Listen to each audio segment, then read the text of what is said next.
Waverly Hills Sanatorium, located in Louisville, Kentucky, is one of the most haunted places in America. It was originally built in 1910 as a hospital to treat patients suffering from tuberculosis. At its peak, it was a state-of-the-art facility, but it soon became overcrowded and underfunded, and thousands of patients died within its walls. Due to the high mortality rate, the hospital built a body chute, a tunnel that allowed for the discreet removal of dead bodies to avoid alarming the other patients. In 2001, a group of paranormal investigators decided to spend the night at Waverly Hills, hoping to document evidence of the supernatural. They were equipped with cameras, recording devices, and an array of sensors. What they experienced that night was more than they had bargained for. As the sun set and darkness enveloped the abandoned sanatorium, the group entered through the main entrance. The air was thick with dust, and the eerie silence was only broken by the occasional drip of water echoing through the halls. They decided to split into smaller groups to cover more ground, each team equipped with walkie-talkies to stay in contact. One team headed to the 5th floor, where room 502 was located. According to legend, room 502 was the site of a nurse's suicide in 1928. She had hanged herself after discovering she was pregnant out of wedlock. Later, another nurse reportedly jumped to her death from the same room. As the team approached the room, they noticed a sudden drop in temperature. Their breath formed visible puffs in the cold air. The team set up their equipment and began asking questions, hoping to make contact with the spirit of the nurse. "Is anyone here with us?" one investigator called out. There was no response. They continued, "Can you tell us your name?" Suddenly, their EMF detector spiked, and the temperature dropped even further. One investigator, Emily, felt a cold hand grip her shoulder. She spun around, but there was no one there.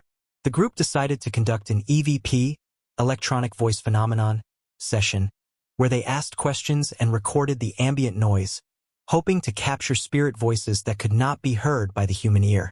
After several minutes, they played back the recording. First, it was just static. Then, faintly, a voice whispered, "Leave." Meanwhile, the other team was exploring the underground tunnels, including the infamous body chute. The tunnel was long and sloped, designed to transport bodies from the hospital to waiting hearses. As they ventured deeper, their flashlights flickered, and a sense of dread settled over them. Halfway through the tunnel, they heard a noise behind them, a soft, shuffling sound. Turning around, they saw nothing but darkness. They pressed on, but the sound continued, growing louder and closer. One investigator, Mark, turned to his colleague, Sarah, and said, "I think something's following us." As they reached the end of the tunnel, they turned around to leave and saw a shadowy figure standing at the far end. It was vaguely human in shape but distorted, as if it were made of smoke.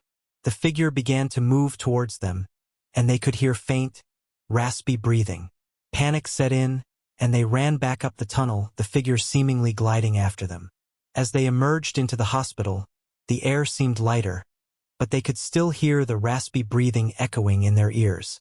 The two teams regrouped in the main lobby, sharing their harrowing experiences. They decided it was time to leave. As they packed up their equipment, they heard footsteps coming from the upper floors, despite knowing the building was empty. The footsteps grew louder, descending the stairs toward them. They rushed to the exit, and as they looked back, they saw the faint outline of a nurse standing at the top of the stairs, watching them with hollow eyes. The door slammed shut behind them as they fled into the night. The investigators reviewed their footage and recordings the next day. In addition to the EVP from room 502, they captured several instances of shadowy figures and unexplainable noises.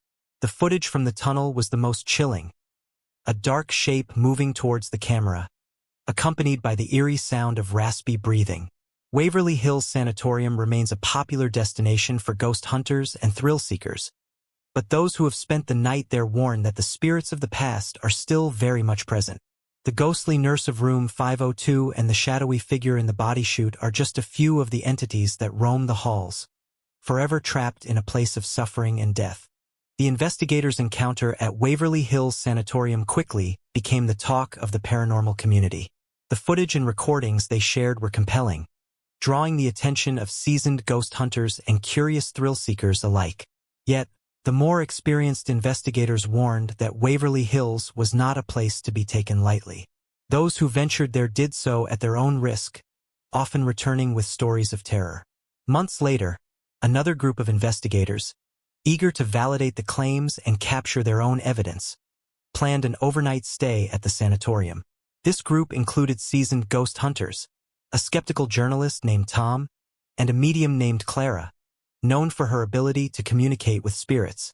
As they entered the building, Clara felt an overwhelming sense of sadness and dread. She warned the group that the spirits here were restless and not all of them were friendly. The group, undeterred, split into pairs to explore different sections of the hospital. Tom and Clara decided to investigate room 502. As they made their way to the 5th floor, Tom, ever the skeptic, asked Clara about her experiences as a medium. Clara explained that she often felt the emotions of spirits and could sometimes see or hear them. Tom listened but remained unconvinced. When they reached room 502, Clara immediately felt a heavy presence.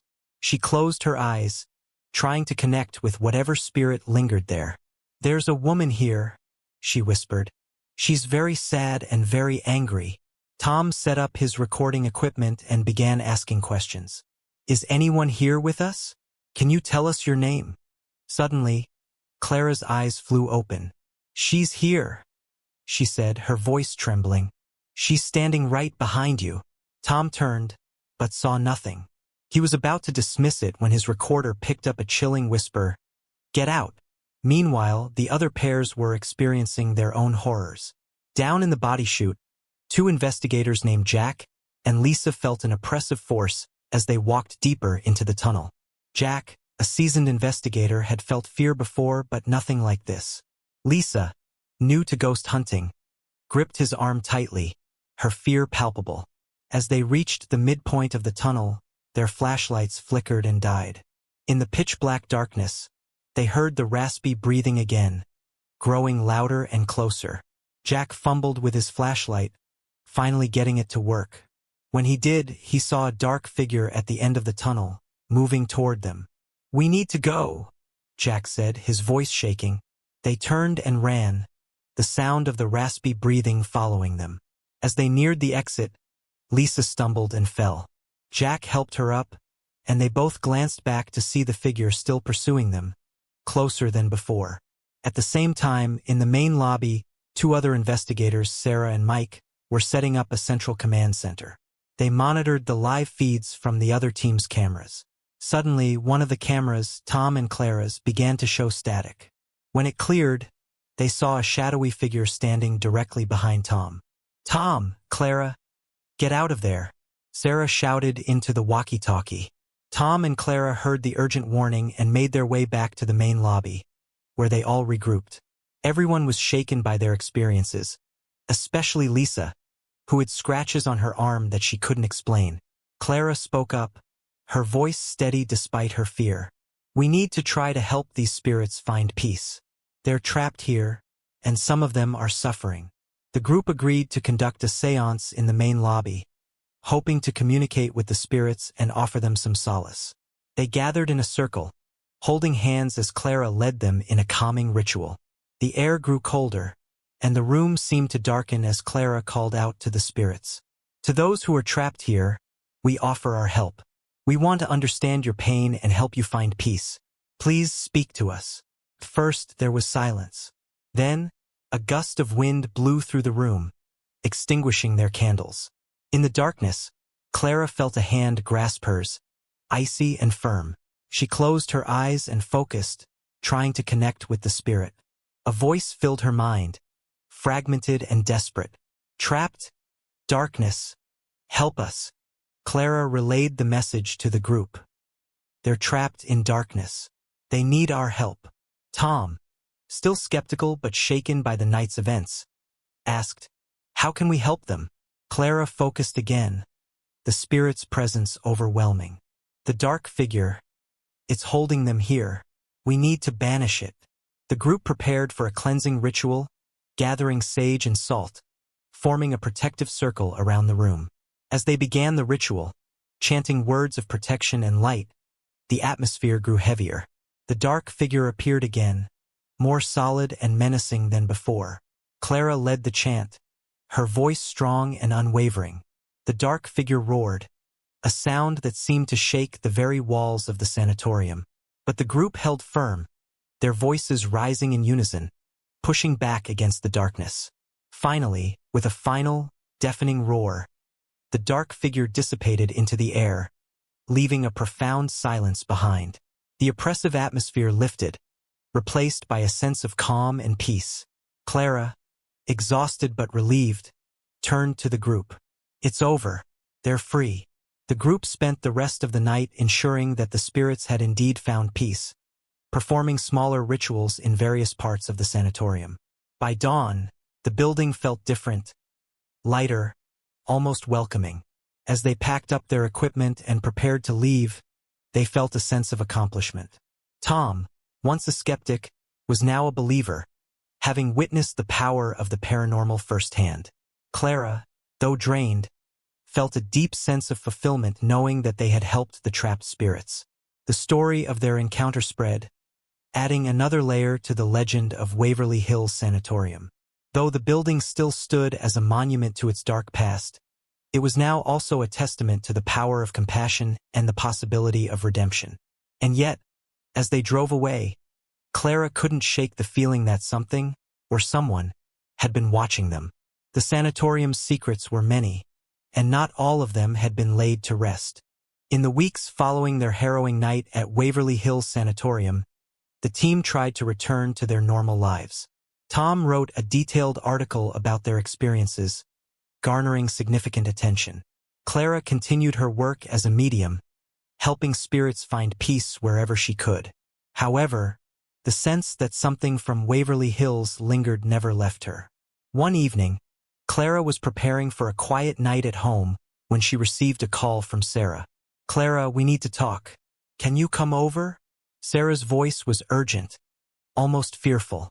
When Clara arrived at Sarah's house, she found the rest of the team already there.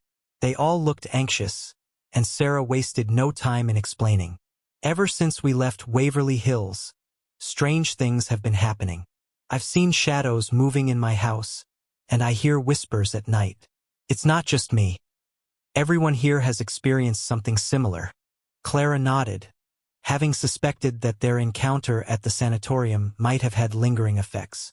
"We might have brought something back with us," she said, her voice steady. "We need to figure out what it is and how to deal with it." The team decided to meet at the community center where they could investigate these occurrences in a controlled environment. They brought their equipment and set up a safe space, with protective charms and symbols placed around the room. Clara began a séance to try and communicate with any spirits that might have followed them. As they joined hands and closed their eyes, Clara felt a familiar chill. She focused, trying to sense the presence that had attached itself to them. "If there is a spirit here, please show yourself," she called out. First, there was silence.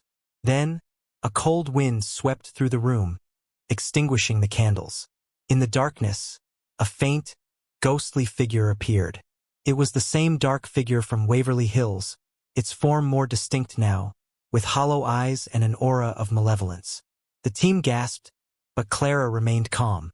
"Why have you followed us?" she demanded. The figure's voice was a low, guttural hiss. "You freed the others, but I remain. I am bound to this place, bound to suffering. I will not leave." Clara took a deep breath, her resolve strengthening. "We freed the spirits you held captive, and we will help you too. But you must let go of your anger and pain." The figure's form flickered, as if conflicted. "I cannot," it whispered. "I am the darkness that binds this place." Clara realized that this spirit was not just a trapped soul but a manifestation of all the pain and suffering that had occurred at Waverly Hills. To free it, they would need to confront the darkness head-on. "We need to perform a cleansing ritual," Clara said to the team. "It won't be easy, but we have to help this spirit move on." They gathered the necessary materials, sage, candles, and protective symbols, and formed a circle around the figure. As they began the ritual, The air grew colder, and the room darkened further. The figure writhed and twisted, its pain palpable. "Spirits of light, we call upon you," Clara intoned. "Help us cleanse this place and free this spirit from its torment." The figure screamed, a sound that seemed to come from the depths of its being. The team continued their chant, their voices growing stronger, pushing back against the darkness. Slowly, the figure began to dissolve, its form breaking apart like smoke in the wind. "You are free," Clara whispered, tears streaming down her face. "Go in peace." With a final anguished cry, the figure vanished, and the room filled with a warm, gentle light. The oppressive atmosphere lifted, replaced by a sense of calm and tranquility. The team sat in silence, absorbing what had just happened. They knew that they had not only freed the spirits of Waverly Hills but also confronted and dispelled the darkness that had plagued the sanatorium for so long. In the following days, the strange occurrences stopped. The shadows and whispers were gone, and the team felt a sense of peace they hadn't experienced since their night at Waverly Hills. Clara knew that their work had made a real difference, not just for the spirits they had encountered but for themselves as well. They had faced their fears and emerged stronger, their bond as a team unbreakable. The legend of Waverly Hills Sanatorium continued, but now it included the story of a group of brave investigators who had dared to confront the darkness and bring light to a place shrouded in sorrow. And though Clara occasionally felt a chill or saw a shadow out of the corner of her eye, she knew that the spirits they had helped were finally at peace. The peaceful days that followed were a welcome respite for Clara and the team, but a lingering unease remained. Clara occasionally sensed something watching her, an unsettling feeling she couldn't shake. She brushed it off, hoping it was just her imagination, but the others began to notice similar phenomena. One evening, Clara received a frantic call from Jack. "Clara, I think you need to come to Waverly Hills now." Clara's heart raced. "Jack, what's going on?" "It's hard to explain. You just need to see it." Clara quickly gathered her tools and drove to the old sanatorium. As she approached, she saw Jack, Sarah, Tom, and the rest of the team standing outside, their faces pale and tense. "What happened?" Clara asked, looking around nervously. Jack pointed to the building. "We thought we ended it, but there's something still there, and it's angry." They entered the sanatorium together, the familiar chill immediately gripping them. Clara led the way to the main lobby, where they had performed the previous cleansing ritual. As they approached, the air grew heavier, and a low, menacing growl resonated through the halls. "Something's wrong," Clara whispered, her breath visible in the cold air. "It's stronger than before." Tom, now a firm believer after their last encounter, asked, "What do we do?" "We need to find the source of this darkness," Clara said. "It's not just a spirit. It's something much darker, something that's been feeding off the pain and suffering here for decades." The team followed Clara through the building, their flashlights flickering as they moved deeper into the sanatorium. They reached the 5th floor, where room 502 was located. The door was ajar, and an unnatural darkness seeped from within. As they stepped inside, they saw a sight that made their blood run cold. The walls were covered in strange, dark symbols that seemed to pulse with a life of their own. In the center of the room stood a figure, its form shifting and indistinct, like a shadow given substance. "You should not have returned," the figure hissed, its voice echoing with malice. Clara stepped forward, her resolve unwavering. "We're here to end this. You have no power over us." The figure laughed, a chilling sound that reverberated through the room. "You are fools. I am the darkness that has always been here. I feed on the fear, the pain. You cannot banish me." Clara motioned for the team to form a circle around the figure. They joined hands, their determination stronger than their fear. Clara began to chant, calling upon the spirits of light and protection. "Spirits of light, we call upon you once more. Help us banish this darkness and free this place from its grip." The figure writhed and twisted, its form growing more solid and menacing. It lunged at them, but the circle held strong, a barrier of light pushing it back. "You cannot defeat me," the figure roared. I am eternal. Clara's voice grew louder, her chant more powerful. By the light of all that is good, we banish you. Leave this place and never return. The room shook, and the symbols on the walls glowed with an eerie light. The figure screamed, a sound of pure rage and desperation, as the light enveloped it. The darkness began to dissolve, its power waning under the onslaught of the team's combined will. With a final, deafening roar, the figure exploded into a burst of light, leaving the room silent and still. The oppressive atmosphere lifted, replaced by a sense of calm and peace. The team lowered their hands, their faces reflecting both relief and exhaustion. Clara wiped away a tear, her heart heavy but hopeful. "It's over," she said softly. "The darkness is gone." They spent the rest of the night ensuring that the sanatorium was finally free of any lingering darkness. As dawn approached, they walked through the building one last time, feeling a profound sense of peace. In the days that followed, Clara and the team felt the change in their lives. The strange occurrences stopped, and they felt a sense of closure and accomplishment. Waverly Hills Sanatorium, once a place of sorrow and darkness, was now at peace. Clara continued her work as a medium, helping spirits find peace wherever she went. The team remained close, their bond stronger than ever. They knew that their work at Waverly Hills had made a real difference, not just for the spirits they had encountered but for themselves as well. The legend of Waverly Hills Sanatorium continued, but now it included the story of a group of brave investigators who had dared to confront the darkness and bring light to a place shrouded in sorrow. And though Clara occasionally felt a chill or saw a shadow out of the corner of her eye, she knew that the spirits they had helped were finally at peace. The sanatorium stood as a monument to their bravery, a reminder that even in the darkest places, light could still prevail.